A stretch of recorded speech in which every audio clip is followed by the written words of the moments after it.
नमस्कार। Vision IAS के news today के इस अंक में आप सभी का स्वागत है। इस अंक में हम आपके लिए लेकर आए हैं यूपीएससी परीक्षा की दृष्टि से महत्वपूर्ण कुछ अहम खबरें। इस अंक के साथ मैं हूं दिव्या तोमर।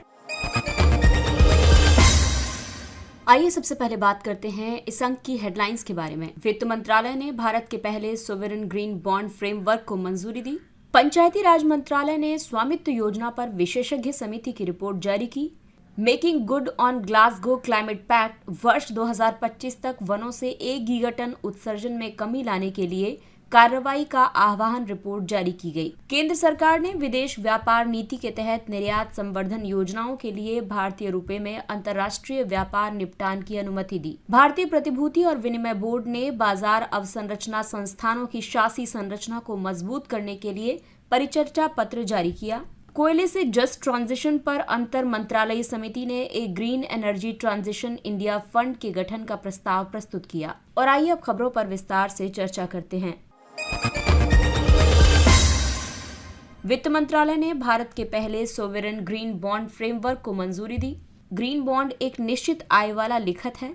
इसे विशेष रूप से जलवायु संबंधी या फिर पर्यावरणीय परियोजनाओं का समर्थन करने के लिए डिजाइन किया गया है। सोवरेन ग्रीन बॉन्ड सरकार द्वारा जारी किए जाते हैं। आपको बता दें कि केंद्रीय बजट 2022-23 में सोवरेन ग्रीन बॉन्ड्स जारी करने की घोषणा की गई थी। और आइए अब आपको बताते हैं सोवरेन ग्रीन बॉन्ड फ्रेमवर्क की मुख्य विशेषताओं के बारे में। यह हरित परियोजना वर्गीकरण के प्रमुख सिद्धांतों पर आधारित है और इसका वर्गीकरण ऊर्जा दक्षता को प्रोत्साहित करने, कार्बन और ग्रीन हाउस गैस उत्सर्जन को कम करने के लिए किया गया है। इस फ्रेमवर्क के तहत पात्र परियोजनाओं में शामिल हैं अक्षय ऊर्जा, स्वच्छ परिवहन, जल और अपशिष्ट प्रबंधन, ग्रीन बिल्डिंग आदि। इसके तहत जो परियोजनाएं पात्र नहीं हैं, उनमें परमाणु ऊर्जा उत्पादन, लैंडफिल परियोजनाएं, प्रत्यक्ष अपशिष्ट भस्मीकरण, 25 मेगावाट से ज्यादा क्षमता वाले जल विद्युत संयंत्र आदि। इसके अलावा सोवरेन ग्रीन बॉन्ड जारी करने पर लिए गए प्रमुख निर्णयों का अनुमोदन करने के लिए हरित वित्त कार्य समिति का गठन किया गया है। आपको बता दें कि ग्रीन बॉन्ड से प्राप्त आय को भारत की संचित निधि में जमा किया जाएगा। सोवरेन ग्रीन बॉन्ड्स का काफी महत्व है। इसके तहत पात्र हरित परियोजनाओं में वैश्विक और घरेलू निवेश आकर्षित होंगे।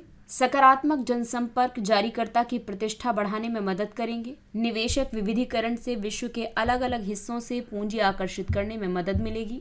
आय के उपयोग और प्रबंधन में पारदर्शिता आएगी और जवाबदेही बढ़ेगी। इसके अलावा राष्ट्रीय जलवायु अनुकूलन, खाद्य सुरक्षा आदि में मदद मिलेगी। वर्ष 2017 में भारतीय प्रतिभूति और विनिमय बोर्ड ने ग्रीन बॉन्ड के लिए प्रकटीकरण यानी डिस्क्लोजर मानदंड जारी किए थे और इसके तहत जारीकर्ता को ऐसी प्रतिभूतियों को जारी करने के पर्यावरणीय उद्देश्यों को प्रकट करना होगा। भारत का पहला green bond yes bank limited ने वर्ष 2015 में जारी किया था।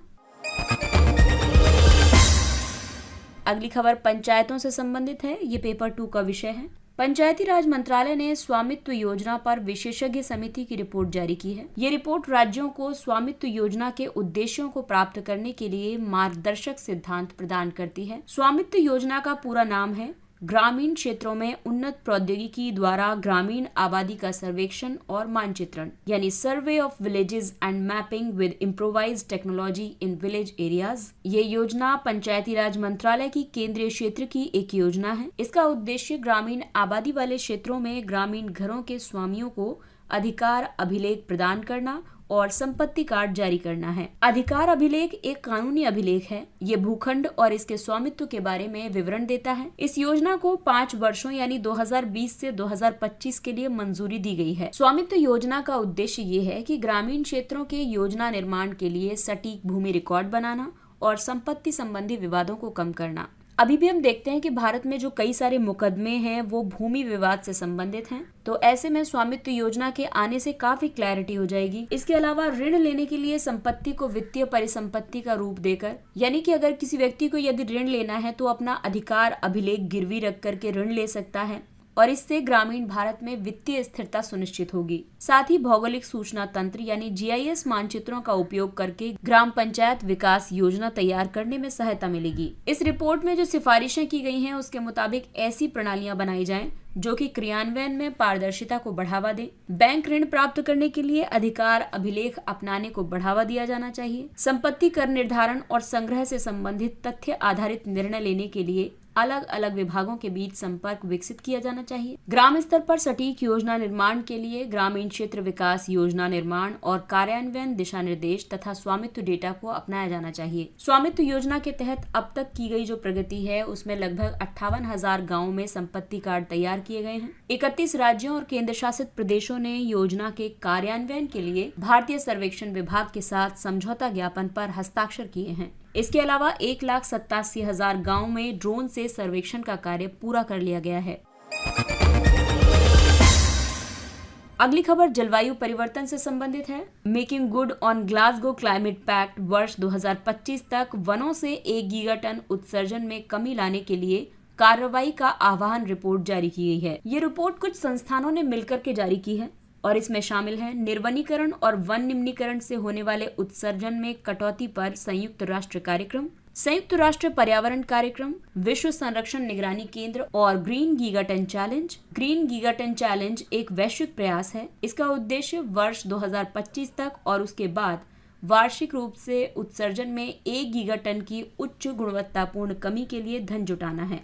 उत्सर्जन में कटौती के लिए वन आधारित प्राकृतिक जलवायु समाधानों को अपनाया जाएगा। इस रिपोर्ट की मुख्य विशेषताओं के तहत विश्व वर्ष 2030 तक निर्वनीकरण को रोकने और इस ट्रेंड को उलटने के वनीकरण के लक्ष्यों को प्राप्त करने की दिशा में आगे नहीं बढ़ रहा है, क्योंकि हम देखते हैं कि लगातार अभी भी वनोन्मूलन जारी है और वृक्षारोपण उतना नहीं किया जा रहा है। तो इस तरह से हम वनीकरण के लक्ष्यों को प्राप्त नहीं कर पाएंगे। और अगला जो है वो है उत्सर्जन में कटौती के लिए भुगतान करने की वर्तमान सार्वजनिक और निजी प्रतिबद्धताएं गीगाटन माइलस्टोन लक्ष्यों का केवल 24% है। इसके अलावा इनमें से केवल आधी प्रतिबद्धताओं को उत्सर्जन में कटौती से संबंधित खरीद समझौतों के जरिए पूरा किया गया है। इसीलिए इस रिपोर्ट में वनीकरण को बढ़ावा देने के लिए कई सुझाव भी दिए गए हैं, जैसे कि उत्सर्जन कटौती से संबंधित लक्ष्यों को प्राप्त करने के लिए REDD+ तैयारी में अग्रिम निवेश किया जाना चाहिए। इससे क्षमता का उपयोग किया जा सकेगा और कार्रवाई सुनिश्चित की जा सकेगी। मूल निवासियों और स्थानीय समुदायों की समान भागीदारी के माध्यम से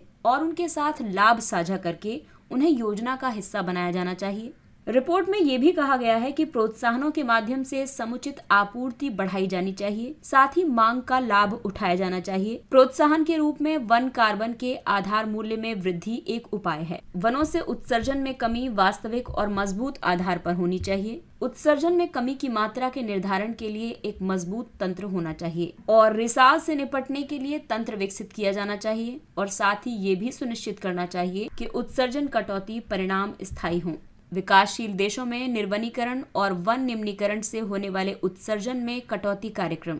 इसका लक्ष्य जलवायु संबंधी आपात स्थितियों से निपटने के लिए वन आधारित समाधानों को अपनाने में मदद करना है। साथ ही कार्बन उत्सर्जन में कमी और कार्बन प्रक्षादन यानी कार्बन सिक्विस्ट्रेशन को बढ़ावा देकर इस लक्ष्य को प्राप्त किया जा सकता है। दरअसल कार्बन प्रक्षादन यानी कार्बन सिक्विस्ट्रेशन के तहत कार्बन को वातावरण से हटा करके उसे ठोस या फिर द्रव में संग्रहित किया जाता है। इसे वर्ष 2008 में शुरू किया गया था। ये संयुक्त राष्ट्र खाद्य और कृषि संगठन, संयुक्त राष्ट्र विकास कार्यक्रम तथा यूनेप का एक सहयोगी प्रयास है। आपको बता दें कि REDD+ का उद्देश्य निर्वनीकरण और वन शरण से होने वाले उत्सर्जन को कम करना है और साथ ही वनों का सतत प्रबंधन और संरक्षण सुनिश्चित करना है।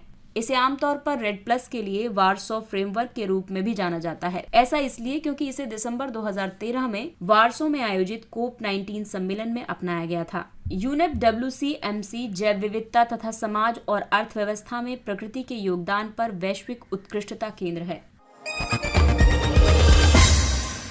अगली खबर अंतर्राष्ट्रीय व्यापार से संबंधित है। केंद्र सरकार ने विदेश व्यापार नीति के तहत निर्यात संवर्धन योजनाओं के लिए भारतीय रुपए में अंतर्राष्ट्रीय व्यापार निपटान की अनुमति दी है। विदेश व्यापार नीति में संशोधन के बाद इनवॉइसिंग तथा निर्यात या आयात का निपटान अब भारतीय रुपए में हो सकता है। इससे पहले निर्यातकों को शुल्क वापसी आदि के रूप में प्रोत्साहन दिया जाता था। ये प्रोत्साहन भी तब दिया जाता था जब शुल्क भुगतान मुक्त रूप से परिवर्तनीय मुद्राओं में किया जाता था और ये मुक्त रूप से परिवर्तनीय मुद्राएं हैं अमेरिकी डॉलर, ब्रिटिश पाउंड, यूरो और जापानी येन आदि। ये कदम रुपए के अंतर्राष्ट्रीयकरण को और बढ़ावा देगा।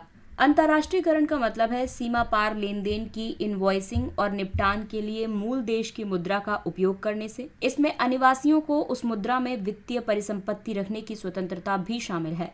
ये प्रणाली भारत में स्थित बैंक व्यापार के लिए भागीदार देश के निर्धारित कॉरेस्पॉन्डेंट बैंक या बैंक के वोस्ट्रो खाते खोलते हैं। वोस्ट्रो खाता बेसिकली एक ऐसा खाता होता है जो एक कॉरेस्पॉन्डेंट बैंक दूसरे बैंक की ओर से रखता है। उदाहरण के लिए HSBC वोस्ट्रो खाते को भारत में भारतीय स्टेट बैंक प्रबंधित करता है। भारतीय आयातक इन खातों में अपने आयात के लिए भारतीय रुपए में भुगतान कर सकते हैं और रुपए के अंतर्राष्ट्रीयकरण से ये लाभ होगा कि अधिक विदेशी मुद्रा भंडार की जरूरत कम हो जाती है, बाह्य संकटों का सामना करने में मदद मिलती है और अन्य लाभ हैं कि लेन देन लागत कम हो जाती है। वैश्विक प्रतिबंधों का सामना कर रहे देशों के साथ व्यापार करने का विकल्प मिल जाता है।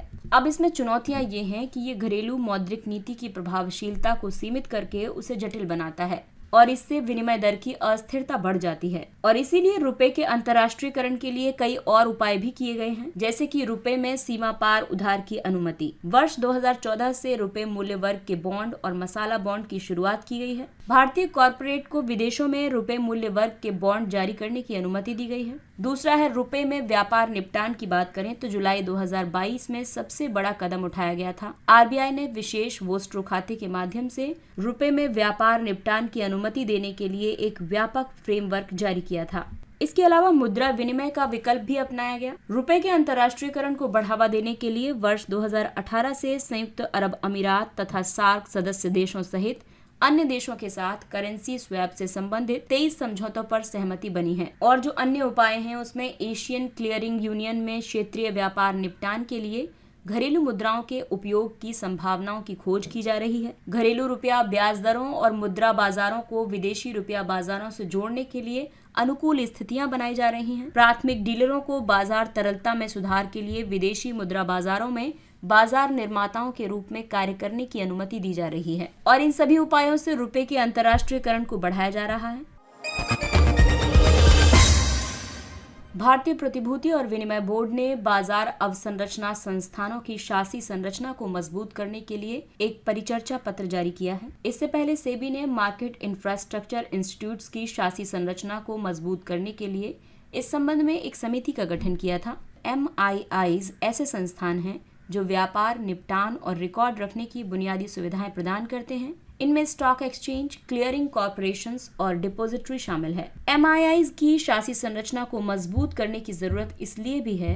MIIs विशेष भूमिका निभाते हैं क्योंकि ये व्यावसायिक हितों के साथ प्रतिभूति बाजार में प्रथम स्तर के विनियामकों के रूप में कार्य करते हैं। ये आर्थिक समृद्धि के प्रमुख घटक हैं क्योंकि ये व्यापार, समाशोधन और निपटान के साथ साथ प्रतिभूतियों को सुरक्षित रखने के लिए सार्वजनिक उपयोगिता अवसंरचना प्रदान करते हैं। हाल के वर्षों में इनकी शासी संरचना की कमियां उजागर हुई हैं। नेशनल स्टॉक एक्सचेंज में कोलोकेशन घोटाला इसका एक उदाहरण है। आपको बता दें कि प्रौद्योगिकी का उपयोग बढ़ता जा रहा है और बाजार के स्वरूप में भी तेजी से बदलाव हो रहे हैं। इस समिति ने जो सिफारिशें की हैं उसके तहत MIIs को 3 कार्य क्षेत्रों में बांटा जाना चाहिए। इसमें शामिल होंगे अति महत्वपूर्ण परिचालन विनियामक, अनुपालन और जोखिम प्रबंधन तथा व्यवसाय विकास सहित अन्य कार्य। इसके अलावा बोर्ड के कम से कम 2/3 सदस्य लोकहित निदेशक होने चाहिए। निदेशकों की भूमिकाओं और जिम्मेदारियों को स्पष्ट रूप से परिभाषित किया जाना चाहिए। तीसरा है कि पारदर्शिता बढ़ाने के लिए बोर्ड की बैठकों के एजेंडों और कार्य विवरणों को सार्वजनिक किया जाना चाहिए। समिति ने कहा है कि पारदर्शी गवर्नेंस ढांचे को लागू करने के लिए प्रौद्योगिकी के उपयोग को बढ़ाया जाना चाहिए। इसके अलावा अन्य सिफारिशें जो की हैं उसमें निदेशकों और प्रमुख प्रबंधन कर्मियों के लिए एकल आचार संहिता बनाई जानी चाहिए। कोयले से जस्ट ट्रांजिशन पर अंतर मंत्रालयी समिति ने एक green energy transition India fund के गठन का प्रस्ताव प्रस्तुत किया। इस समिति का गठन भारत, संयुक्त राज्य अमेरिका रणनीतिक स्वच्छ ऊर्जा साझेदारी के सतत समृद्धि स्तंभ के तहत किया गया था। इस कार्यादेश के तहत भारत के लिए कोयला क्षेत्र के लिए एक कार्रवाई योग पॉलिसी ब्रीफ विकसित करना शामिल है। साथ ही क्षेत्रीय सहयोग और रणनीतियों का पता लगाना भी शामिल है। पॉलिसी ब्रीफ में एक विशेष मुद्दे का संक्षिप्त सारांश होता है। साथ ही इस मुद्दे से निपटने के लिए नीतिगत विकल्प और सर्वोत्तम विकल्पों पर कुछ सिफारिशें भी होती हैं। इस समिति के अनुसार देश में कोयले की खपत वर्ष 2035 से वर्ष 2040 के बीच चरम पर पहुंचने की संभावना है और उसके बाद नवीकरणीय ऊर्जा विकल्पों को अपनाने के कारण इसमें धीरे धीरे कमी आ सकती है। जस्ट ट्रांजिशन यानी न्यायोचित संक्रमण का अर्थ अर्थव्यवस्था को इस तरह से हरित बनाना है जो सभी संबंधित लोगों के लिए यथासंभव निष्पक्ष और समावेशी हो और कार्य के बेहतर अवसर पैदा करे तथा सभी को साथ लेकर के चले। और अब आपको बताते हैं जस्ट ट्रांजिशन या फिर न्यायोचित संक्रमण की जरूरत क्यों है। दरअसल भारत कोयले का दूसरा सबसे बड़ा उपभोक्ता है। भारत की ऊर्जा जरूरतों में कोयले की हिस्सेदारी 55% और बिजली उत्पादन में 75% हिस्सेदारी है। साथ ही कोयले के खनन से वन और जैव विविधता को नुकसान पहुंचता है और ग्रीन हाउस गैसों का उत्सर्जन होता है। इसीलिए जस्ट ट्रांजिशन के लिए आवश्यक शर्तें निर्धारित की गई हैं, जैसे कि आवश्यक प्रशासनिक और कानूनी सहायता प्रदान करने के लिए कोयला संक्रमण नीति लागू करनी होगी। कोयला भंडार वाले राज्यों में स्थानीय समुदायों में परामर्श से क्षेत्रीय विकास ढांचा विकसित करना होगा। एक समर्पित गैर व्यक्तिगत यानी non lapsable green energy transition India fund की स्थापना करनी होगी, जिसके जरिए पारिस्थितिकी को बहाल किया जा सकेगा। साथ ही कोयला खदान बंद होने से प्रभावित हुए लोगों की मदद भी की जा सकेगी। इस समिति ने जस्ट ट्रांजिशन को सक्षम करने के लिए एक त्रिस्तरीय टास्क फोर्स के गठन का भी सुझाव दिया। आइए अब बात करते हैं कुछ अन्य महत्वपूर्ण सुर्खियों के बारे में। भारत का मुख्य न्यायाधीश न्यायमूर्ति DY चंद्रचूड़ ने भारत के 50वें मुख्य न्यायाधीश के रूप में शपथ ली है। CJI और उच्चतम न्यायालय के न्यायाधीशों की नियुक्ति संविधान के अनुच्छेद 124 के खंड 2 के तहत राष्ट्रपति द्वारा की जाती है। CJI का पद धारण करने के लिए नामित न्यायाधीश उच्चतम न्यायालय का वरिष्ठतम न्यायाधीश होना चाहिए। CJI पद के लिए नामित न्यायाधीश की सिफारिश निवर्तमान CJI करता है। मुख्य न्यायाधीश की सिफारिश प्राप्त होने के बाद केंद्रीय कानून, न्याय और कंपनी कार्य मंत्री इस सिफारिश को प्रधानमंत्री के समक्ष प्रस्तुत करता है। इसके बाद प्रधानमंत्री नियुक्ति के मामले में राष्ट्रपति को सलाह देता है। अगला टॉपिक है चुनावी बॉन्ड योजना। आर्थिक कार्य विभाग ने चुनावी बॉन्ड योजना में संशोधन किया है और इसके तहत राज्यों और विधानसभा वाले केंद्र शासित प्रदेशों के विधानसभा चुनावों के वर्ष के दौरान अतिरिक्त 15 दिनों के लिए चुनावी बॉन्ड की बिक्री की अनुमति दी गई है। ये बॉन्ड आमतौर पर जनवरी, अप्रैल, जुलाई और अक्टूबर के महीनों में प्रत्येक 10 दिनों की अवधि के लिए उपलब्ध कराए जाते हैं। इलेक्टोरल बॉन्ड स्कीम को वर्ष 2018 में शुरू किया गया था। दरअसल चुनावी बॉन्ड ब्याज मुक्त लिखत हैं। इनका उपयोग राजनीतिक दलों को गुप्त रूप से दान देने के लिए किया जाता है। इन बॉन्ड्स को भारतीय नागरिक या भारत में निगमित या स्थापित संस्थान खरीद सकते हैं। भारतीय स्टेट बैंक इन बॉन्ड्स को बेचने के लिए अधिकृत एकमात्र बैंक है। अगला टॉपिक है transport for all challenge stage 2। Transport for all challenge आवासन और शहरी कार्य मंत्रालय की एक पहल है। इसका उद्देश्य नागरिकों की आवाजाही के अनुभव को बेहतर करना है। ये पहल डिजिटल नवाचार पर केंद्रित है ताकि सभी नागरिकों की आवाजाही संबंधी आवश्यकताओं को बेहतर ढंग से पूरा किया जा सके। इस चैलेंज का पहला चरण वर्ष 2021 में आरंभ किया गया था। इसका आयोजन परिवहन और विकास नीति संस्थान तथा विश्व बैंक ने संयुक्त रूप से किया है। नागरिक अनुभूति सर्वेक्षण, इसे आवासन और शहरी कार्य मंत्रालय ने शुरू किया है। ये सर्वेक्षण ईज ऑफ लिविंग इंडेक्स का हिस्सा है। इसका उद्देश्य शहरों में जीवन की गुणवत्ता के संबंध में नागरिकों की धारणा को समझना है। सिटीजन परसेप्शन सर्वे को पहली बार वर्ष 2020 में आयोजित किया गया था। इसमें ईज ऑफ लिविंग इंडेक्स के तहत 30% अंक हैं। इस सर्वेक्षण से सरकारी प्रशासन को नागरिकों की राय को समझने में मदद मिलेगी और साथ ही ये सेवा वितरण और शहरों के गवर्नेंस में सुधार करने में भी सहायक होगा। राष्ट्रीय शहरी कार्य संस्थान एक थिंक टैंक भारतीय गुणवत्ता परिषद के साथ मिलकर इस सर्वेक्षण का संचालन कर रहा है। भारतीय गुणवत्ता परिषद एक गैर लाभकारी संगठन है। अगला है प्रत्यर्पण, एक्स्ट्राडिशन। ब्रिटेन के हाई कोर्ट ने नीरव मोदी के भारत में प्रत्यर्पण को मंजूरी दे दी है। आपको बता दें कि भारत और ब्रिटेन के बीच प्रत्यर्पण संधि पर वर्ष 1992 में हस्ताक्षर किए गए थे। उच्चतम न्यायालय के मुताबिक प्रत्यर्पण एक देश की ओर से दूसरे देश को अपराधियों को सौंपने की एक व्यवस्था है। इसमें ऐसे अपराधी अक्सर दूसरे देशों में किए गए अपराधों के एवज में उन देशों के न्यायालयों में अभियुक्त या दोषी ठहराए गए होते हैं और इसलिए संबंधित देश उनकी तलाश में प्रयासरत रहता है, यानी कि वे वांटेड अपराधी होते हैं। जांचाधीन, विचाराधीन और दोष सिद्ध अपराधियों के मामले में आरोपी के प्रत्यर्पण का अनुरोध किया जा सकता है। भारत की ओर से प्रत्यर्पण अनुरोध केवल विदेश मंत्रालय कर सकता है और ये प्रत्यर्पण किसी व्यक्ति के अनुरोध पर उपलब्ध नहीं है, यानी कि केवल सरकार के अनुरोध पर ही प्रत्यर्पण हो सकता है। एक भगोड़े अपराधी के भारत में या भारत से प्रत्यर्पण को भारतीय प्रत्यर्पण अधिनियम 1962 के तहत शासित किया जाता है। भारत में सैटेलाइट टेलीविजन चैनलों की अपलिंकिंग और डाउनलिंकिंग के दिशा निर्देश 2022। केंद्रीय मंत्रिमंडल ने 11 वर्षों की अवधि के बाद सैटेलाइट टेलीविजन चैनलों के लिए दिशा निर्देशों को संशोधित किया है। उपग्रह से जमीन की ओर संचार को डाउनलिंक तथा जमीन से उपग्रह की ओर संचार को अपलिंक कहा जाता है। इन दिशा निर्देशों के मुख्य प्रावधानों के मुताबिक प्रतिदिन 30 मिनट के लिए राष्ट्रीय या जनहित के कंटेंट प्रसारित करना जरूरी है। सी बैंड के अलावा फ्रीक्वेंसी बैंड में अपलिंक करने वाले टीवी चैनलों को अपने सिग्नलों को अनिवार्य रूप से एनक्रिप्ट करने की जरूरत होगी। भारतीय टेलीपोर्ट्स विदेशी चैनलों को अपलिंक कर सकते हैं। कार्यक्रमों के सीधे प्रसारण के लिए अनुमति लेने की आवश्यकता नहीं है। केवल सीधे प्रसारित होने वाले कार्यक्रमों का पूर्व पंजीकरण करना जरूरी होगा। आत्मनिर्भर भारत फंड SRI फंड ने सूक्ष्म लघु और मध्यम उद्यमों के वित्त पोषण के लिए 5,000 करोड़ रुपए की प्रतिबद्धता प्रकट की है। SRI फंड सेबी द्वारा पंजीकृत द्वितीय श्रेणी का वैकल्पिक निवेश कोष है। इसे सरकार ने MSMEs को विकास पूंजी प्रदान करने के लिए वर्ष 2020 में लॉन्च किया था। ये NSIC वेंचर कैपिटल फंड द्वारा संचालित है। SBI कैप वेंचर्स इसका निवेश प्रबंधक है। ये मदर फंड और डॉटर फंड संरचना के माध्यम से संचालित होता है। एक मदर फंड के रूप में ये डॉटर फंड के कुल कोष में 20% तक का योगदान करता है और डॉटर फंड शेष 80% पूंजी बाहरी स्रोतों से जुटाता है।